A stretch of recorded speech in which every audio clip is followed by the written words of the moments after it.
Good morning, and thank you very much for joining us from Canada and talking to the Mint. Good morning, Henry. It's a pleasure to be with you this morning. Morning for me, PM for you. But yeah, thanks for the invitation. Yeah. So where I wanted to start, having read your great book and an incredible adventure, really, is how did you decide to do this PhD? Because not everyone wants to go to Tanzania deep in the bush to discover sort of what's happening in villages around there. Yeah, well, I did my master's degree in political science as well. And I went in political science. Political science, right. Yeah, and for the master degree, I went to Tanzania for a short project, a month, and I was working with a local civil society organization in a very, I would say, very poor area of Dar es Salaam, which is the main economic city. And then, yeah, well, this experience was really interesting. I worked with youth entrepreneurs. And then when yeah, that was my first experience in Africa. But after the master, I went back to work, and at one point I got bored with work, and it's when I decided to go for it, to go for the PhD. And Tanzania was always, the country where I wanted to go back to understand more what was going on. So just to go back, because actually not many people do master's degrees that include a trip to Tanzania. Yeah. Yeah. So how come you went to Tanzania then? Well, I was studying governance for my master thesis, and then I got to realize that if you really want to do some governance issues, you need to do some field work. So it wasn't a field work, an ambitious field work as you do with a PhD thesis, but then and I was also pushed a bit by my supervisor, who really encouraged me to go and then to see by yourself, because not everything is available online. It's very difficult to get a sense of what people are going through without being there. So yeah, it's why I decided to do this field trip for the master. But you're right, it's maybe unusual. Did you put a pin in the map and it ended up in Tanzania, or? Well, I don't know why Tanzania. I guess maybe that was at first, maybe it's because Tanzania is in the, it's there with savanna animals. It looks so exotic. So maybe I don't know why Tanzania. I have no answer actually. But it was like East Africa. Let's go. Like it was my first trip in Africa. So yeah, but there is no rationale behind Tanzania. Yeah. Unfortunately. It's fascinating because I suppose generally, if I was going to study governance, I immediately would mentally think of companies, governance of companies, or and you wouldn't immediately rush to an African country to find out about governance, though of course there's as much governance, probably not written down and informal, etc., as in the UK. Well, African countries, then I was interested in African countries because then it's different, there's the informal governance systems. And also, I would say Tanzania, there's also this whole thing with socialist legacies. So Nyerere was a great leader. Really, he managed to unify the country. Tanzania had a big influence on neighboring countries at that time. You can see it now by all those countries speaking Swahili. So there was this nationalist, this project of owning their country, owning their language, their culture, in Tanzania specifically. And that kind of, it was part of the interest as well. So yeah, how does it translate today when you have that kind of, post-colonization experience? Yeah. Well, I think it makes it that much more interesting. So, of course, Tanzania, as you discovered when you went and did your PhD, is quite a dangerous place to do Yeah. research it, isn't it? And I was quite astounded, by you saying that researchers had been murdered there before. So, were you aware of that risk when you decided on your PhD to be in Well, Tanzania? well, I would say it depends. I mean, Tanzania is quite a. I mean, it has this reputation of being a very safe place to do field work among academic circles. But then my experience, I guess what my book is showing in my own experience is that it depends on what you're studying. When you're starting to uncover, hidden political dynamics with people having interests at stake that are in very high political positions of power, then you're putting yourself at risk. So I would say, and then I mean, there's no those researchers the attack you're talking about. It's very difficult. So it's very difficult to prove, but there's all kind of tension sometimes when you're asking questions. And I was surprised, and when I was in the northern part of the country, I was I started asking questions that were a bit not dangerous, but inconvenient for some authorities. And especially, so at one point I got detained by the police and interviewed. And what are you doing here? Like, what is really your purpose? And especially when you're studying political dynamics, you're putting yourself more at risk of this kind of interaction with the authorities. It happens as well with business owners. I mean, at one point, interviews were reversed.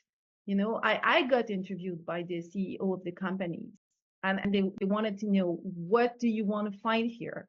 You should stop investigating this specific investment, because otherwise, you're not welcome in our company. We don't want you to ask questions about this. And then I got a bit scared. So uh, yeah, yeah. And did you get into any situation where you felt your life or your body was threatened? Well, not directly, but at one point, I felt that I needed to stay low profile, like with those investors in Dar es Salaam. Then I wanted to not. I stopped asking questions. I kind of disappear. I would say sometimes your life could be threatened, but it's always like what they want to tell you. For example, in refugee, I investigated a specific investment. Which is located very far in rural areas. But authorities at first, they were reluctant to let us, because you need this approval from local authorities to go directly to see the investment. And they were reluctant, and then we argued. And then finally they let us go. And we went with piki, so motorbike. But what we didn't know is that this specific investments were at the heart of a very big conflict with the authorities of a national park.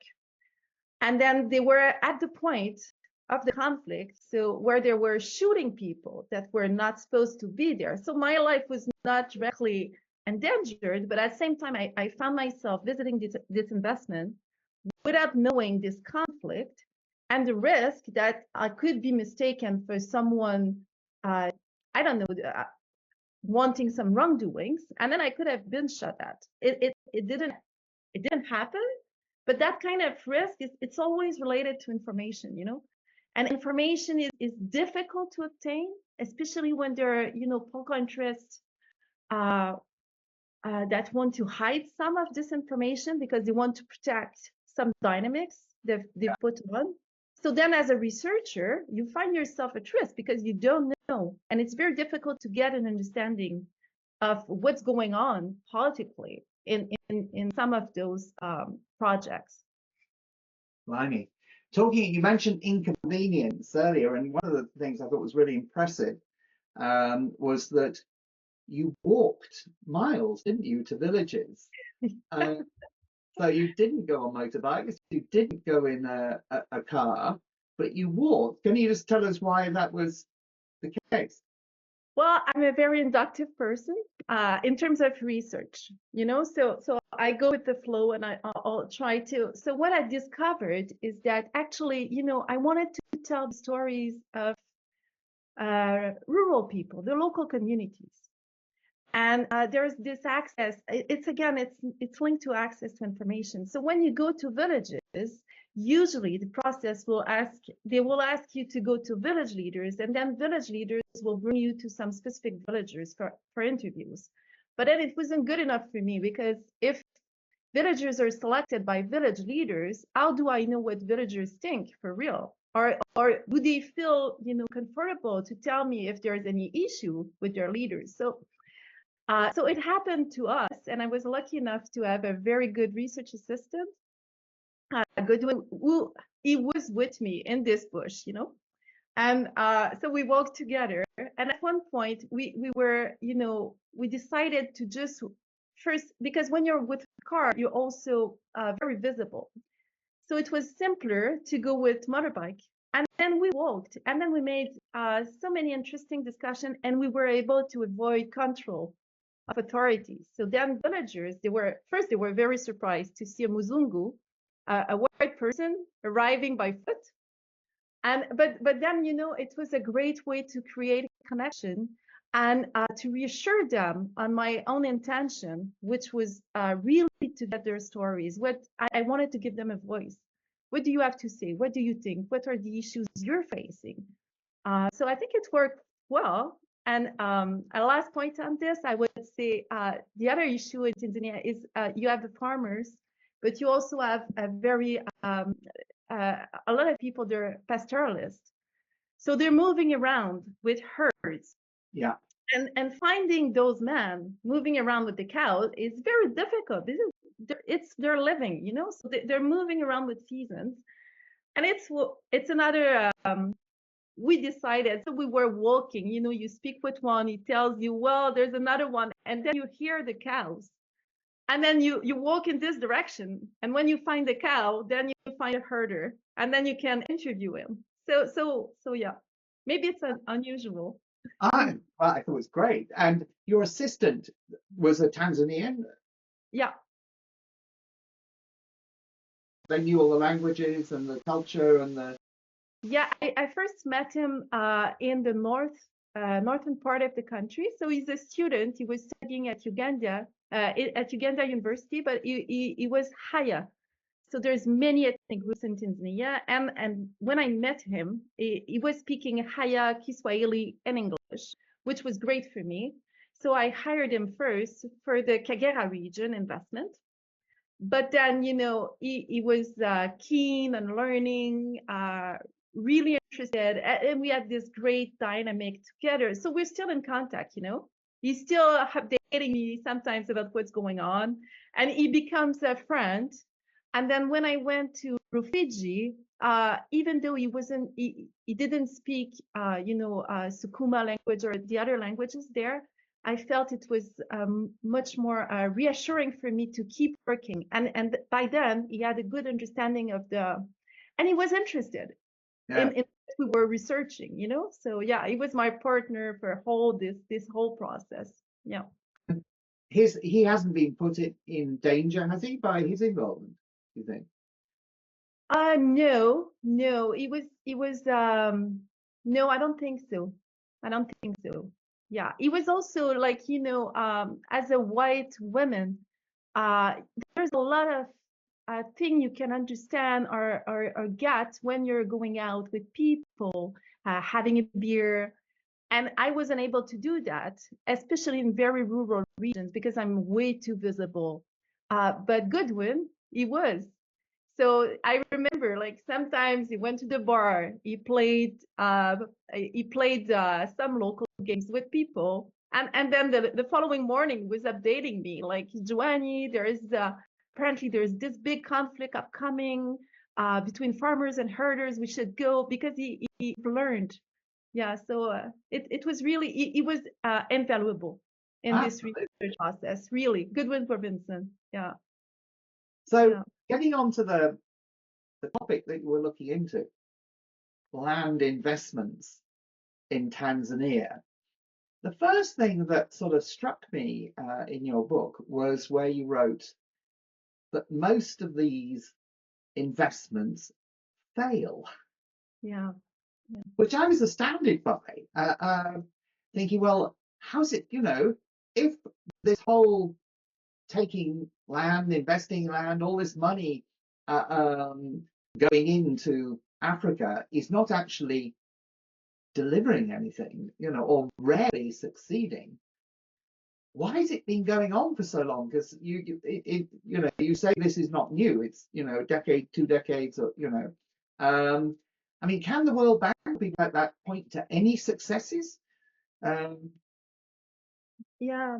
Well, I mean, that's a good question. I don't have the answer exactly, but we've been working on another project and we looked at failed investments. So uh, first there's this question of failure for who? Yes. So we tend to think about failure in terms of productivity, right? But is it really a failure when some people manage to take hold of huge community chunks of land? So I would say it's very it's a tricky question in Tanzania and in many other countries. They went in with a lot of promises, creating jobs, providing social services, health services, and people, they're welcoming them because they need jobs and they need development and they're looking forward to it. But Yeah. actually, most of the companies, when they started, they don't manage to deliver. So most of them, they stay at trial, and this is for plenty of reasons. But there's this question of unoccupied land, which is problematic in Tanzania, not only in Tanzania, in Africa. So the government is saying it's unoccupied, but actually it has been occupied for years and years. And then you have this question of ownership, where you have different systems of ownership that are there at the same time. So, for example, to give a very concrete example, the Haya community, they've been living on this land for decades. I mean, they were there before colonial powers. And they know they don't have, certificate, demarcations, titles, but they know because the whole family is buried underland. So the tomb, they put it in their house. So you enter the living room, and then there is grandma and grandpa, and yeah, it's. So I mean, there's this local knowledge about what belongs to who, and then with its development scores and capitalist pressure as well. And there's this whole idea that everything should be registered and titled, and you need a paper to ensure your security and your ownership and to access bank loans. And then you have this, so it's very weird. So you have those people occupying, cultivating the land for years, and then you have international investors speaking with government and saying, this land is unoccupied, and we're going to give you a paper. And now I would say it's changing. So local authorities, there've been so many conflicts in Africa regarding land titling, land registration, and land commodification as well. Yeah. So now it's kind of changing. So foreign investors are much more aware of those dynamics and they investigate more before starting a project. Yeah. So you could say in a way that the government saw these investors coming and took advantage of them, and now they're trying to get a better idea of and a better sort of control of that land. And it's a complex. It's also, I just want to add, it's a complex question as well for those governments. You want country to develop. You need foreign investments to develop. Then you're maybe this. I would say it's a personal comment, but maybe this whole agricultural productivist model is not quite adapted for Africa. So maybe we should look at, especially in light of climate changes, maybe we should look at different models, because now we're importing a specific model, trying to economically develop the countries, and it has not delivered on the promises it made. Well, here in England, certainly, and also the rest of the UK, there is a move away from that industrialized, productive farming, which is seen as failed. So it's sort of interesting, Yeah. that we're now pushing that model, which is generally viewed as a failure, onto places probably very delicate ecologies, much more delicate, because I mean in the UK and so forth we have very deep soils, whereas in Africa you don't. So potentially these projects will destroy the land, apart from anything else. Well, I would say like there is much more now mobilization, civil society are active. They're trying to push back with the like it was the land grabbing. Now we're talking about also green grabbing for carbon credits. So it's the kind of the new investment that where I would say Western powers or other countries are acquiring land, big chunks of land. It's for carbon credits in Africa. Yeah. And contestation information about their rights. So now this whole thing, people, I would say in Africa, in many countries are not now much more aware of their rights. They're trying to better negotiate with those companies, especially to preserve the environment, to ensure that they'll get something out of the deal. But still, you have structural constraints, which are limiting their power. Because one of the things I sort of took from your book was that some of the people who are obviously almost in the best place to sort of gain relative power and position are the sort of intermediaries, not necessarily the national government, but the people who are at a lower level, who have more of the knowledge and connection and can play both ends and gain payments from investors for the knowledge and all that sort of thing. Is that right? And is that, do you think, going to continue? Well, it's again, yeah, it's right. It was also a surprising finding for me, but really, and it's linked to, in political science, you have this theory about infrastructural power. So if you look at a country like the UK, government is a really big infrastructural power. So he knows what's going on. Everything is registered. People are registered. But when you come to a country, I would say infrastructural power of the national governments is somehow limited, right? Especially in very rural regions. And then it's why you have those middlemen taking up some power, because they don't know. National government, they don't know. They don't have the means to know as well. Yeah. So so it's really this vacuum in information. So district officials, for example, in some regions, they have a lot of power because they are on location, so they know, and then they can play around with it. Yeah. So yeah, I don't know. It's yeah. If it will change, it will at one point. But yeah. But I suppose the key thing, one of the victims seem to be generally the villagers, as their land is removed. And from your book, I got the impression that to some extent the culture was such of that it had been authoritarian country for so long that there was a certain level of sort of, we've just got to follow whatever happens. Are there any signs of a sort of rural rebellion, or is there any potential sort of for the rural areas to rebel and try and stop this exploitation? Well, from what I've witnessed, but I wasn't everywhere in Tanzania, but it's something that struck me. They say serikali ni serikali. Government is government. So you cannot really contest the government. There's no, but I would say it's changing, because then I'm in contact with Tanzanian CSOs, researchers.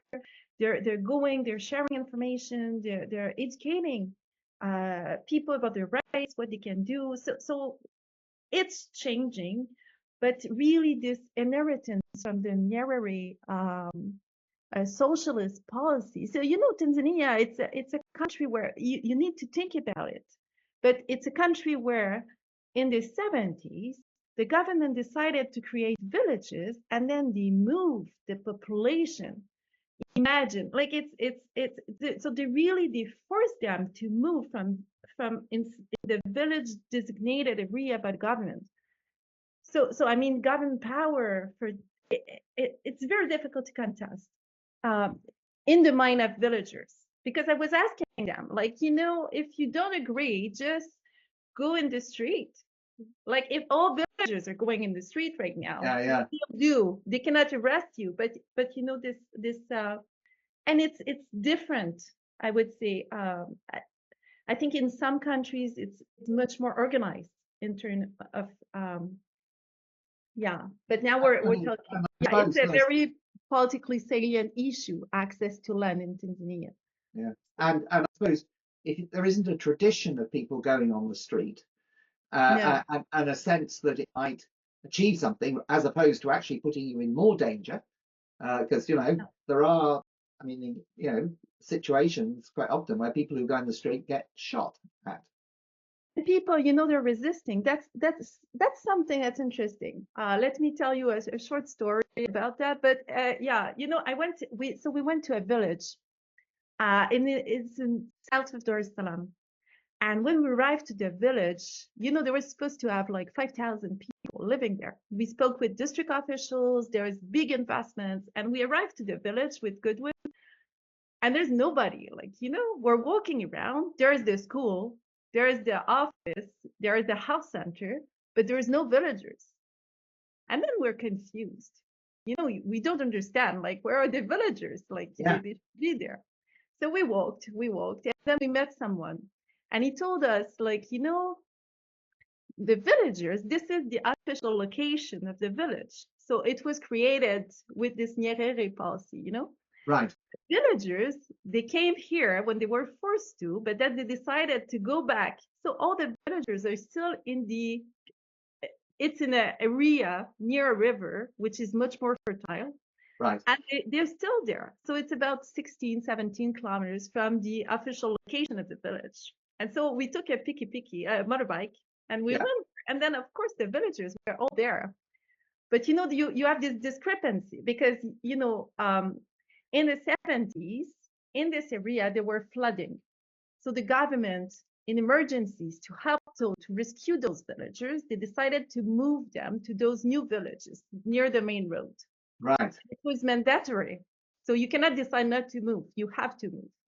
But the villagers, they moved, and then they started to cultivate the land, but they're not able to harvest anything because it's really arid. It's not fertile.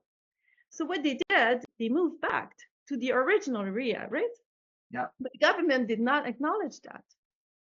So it's anyway. So I mean, when I spoke with villagers, they send their kids to school in the new village, but everyone is living in. So kids have to go for 15, 60 kilometers to go to school. The health center, everything is remain in the new village, but actually everyone is living near the river. That is very interesting. I mean, one of the things you talk about a lot actually is the way maps are a point of conflict, and how the people making maps hold a certain amount of power to define, who owns what, who is where, and I thought that was very interesting. Yeah, because we don't think about it. Like, but you're right. Maps are political objects of power. So the person drawing a map is actually settling people in specific location or buildings or everything. Yeah. So and maps are very hard to find. So I in this book I can't remember on which page, but I worked by foot with GPS location and then with a consultant from France. And then we recreated a map of the investment because it was non-existing. Yeah. So it was very difficult, even from authorities. We have like they have like very general maps, or they have very specific maps from the village demarcation. But to get an overview of what's going on in a specific district, maybe they have it, but they did not share it. So I created my own. But yeah, it was helpful in terms of seeing, what land has been acquired for investment. Amazing. So what I wondered is, are there any groups within Tanzania that are sort of fighting for, I suppose, public good in some sense? I mean, because all your different players that you talk about are all I suppose, looking at their own interests, how they can gain most, etc., etc. From government, business, intermediary, all sorts of people. And I suppose you sort of think, well, is there anyone there trying to create a sort of vision of that creates a positive vision for everyone? Well, I would say yes, and at every level. It's really when you go that deep into those dynamics, then you can see like village dynamics. They change from one village to another. So in some village, you have those leaders that are very corrupted. They want to benefit and they're hiding things. But I've also spoken with villagers that are really like, arguing, going forward with their claim, defending their fellow villagers. So you and at the business level as well. So you see, you have those investors that are looking to, acquire land, but then they want to trade or they want to make some profit or they have, hidden intentions. But you have also those investors that are coming in and they really want to develop and they really want to invest. So it's very difficult to generalize, but yeah, and more and more. So, you have so many civil society groups in Tanzania working. Like I've met with this organization, this TALA. It's a Tanzanian lawyer association. And so those are lawyers and they're working with women to defend their land rights in 4 different regions. They're doing amazing work. Right. They're really going to court with those women, educating. So yeah, there's a lot going on actually. Well, that's good to know, and I think it's positive to sort of point up to end in terms of your actual research, and recommend anyone to read that. But what I was interested in really ending on is asking you, what now? I mean, you mentioned previously that this experience had changed your life. So where do you find yourself now in terms of what you want to do or what you want to do for the rest of your life? Yeah, that's that's a hard question. I don't know, but yeah, well, I can certainly give some where I'm at now. I would say, I will be connected to Africa for the rest of my life for sure. Now we've started a new project. So in collaboration with 2 Tanzanian researcher and a colleague from Sweden on Tanzania and this new project. So we're looking at, we want to understand actually, we want to document the effects of those investments, but in the long run. So, my book, I mean, it's a snapshot. I went there, I looked at those investments, and then I can say, well, this is what has happened. This is what's now, but I have no idea of what's after. And that's one of the problem of the literature. It's a lot. We lack knowledge about the long-term effects. So one of the projects we're working on right now is to go back 15 years after the initial investments and seeing, is it better? Is it worse? What happened? So we really want to go in that way and maybe to better inform policymakers, development practitioners about, how can we do things better to ensure that everyone's benefiting from those investments. That's very interesting, actually. I suppose when looking at those long-term dynamics, and also presumably you'll look at things like local impots on land and fertility and whether that productivist sort of industrial approach and resiliency. Because now I feel that probably in many countries, in many African countries, people are really struggling, with climate changes, those dynamics of investments, unsecure land rates, big economic pressures with the war, Russia, Ukraine. So they're living literally in the middle of successive crisis, right? Yeah. So how do they cope? How do they think about managing those crises? How do they see their future? So that kind of question is animating us for the moment. Well, I was just interested that one of your, I think, successful projects was Casera Sugar. And it made me think, that there's another angle, isn't there, that we eat here in the West far too much sugar. There's arguments that actually we're sort of addicted to sugar, we're sold sugar continuously, and it creates obesity and costs of health, etc., etc. So it's a sort of, is that an angle at all that?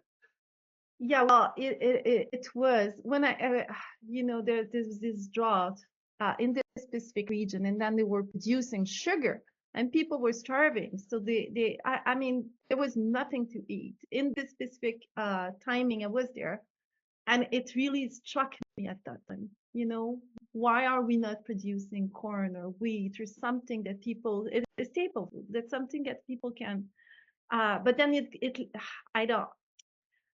It's always in my mind, but I don't know, because it links all back to economic dynamics, export, import, demand, supply. So it's difficult for the company investing. They want to make profit, right? Yes. And so they'll go for what's the most interesting crop for them. Yeah. Sugar, because you could, this is the problem. Of course, staple crops are probably not such a profitable. But anyway, that has been absolutely fascinating, Joanny, and I really thank you very much for talking to the Mint and telling us about what sounds an amazing experience and really important research for us to understand. Thank you very much, Henry. It was a pleasure to be with you this morning and to discuss about this project. Thank you for the invitation.